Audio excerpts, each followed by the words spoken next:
6th graders! Welcome to the video for the review of the Weston Game, Chapter 14.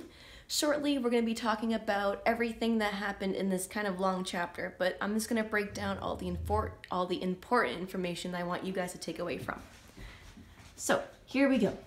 So the first things to notice is the tenants are free at last. They are no longer stuck inside, unlike our current situation, but they're free to roam about. They are no longer snowbound from their storm.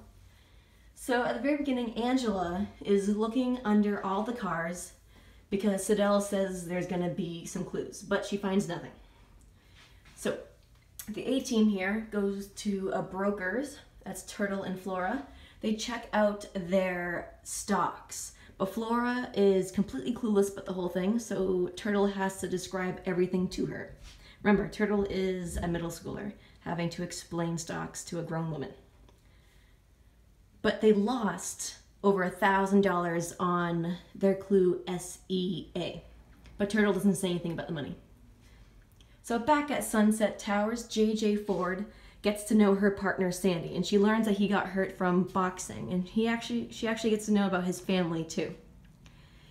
In the meantime, Grace and Mr. Who argue about the money, and they overhear Otis yelling at the top of his lungs at Crow, because Crow apparently lost the clues.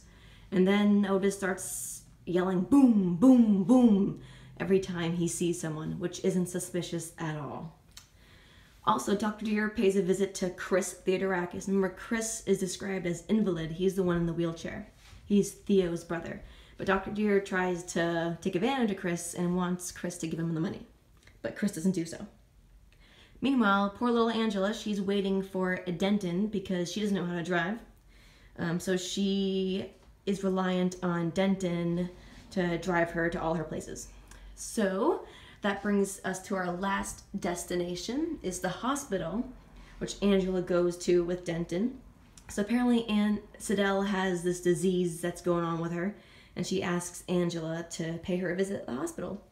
And on the way over there, Dr. Deer and Angela are fighting and having an argument about going to see Sidel, because Dr. Deer doesn't believe that anything's happening with Sidel. ... Come to find out that Sidel is making up the whole thing, possibly for attention, but who knows, it's Sidel Pulaski. But Angela entertains the whole thing anyway and confirms that Sidel does indeed have disease.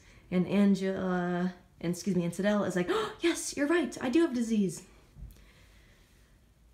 Then briefly, at the very end, Angela finds an apology letter, anonymous, which means she has no idea who sent it to her, with 2 clues attached, thy and beautiful. And that's all, folks. That's everything that happened in the Weston Game, Chapter 14.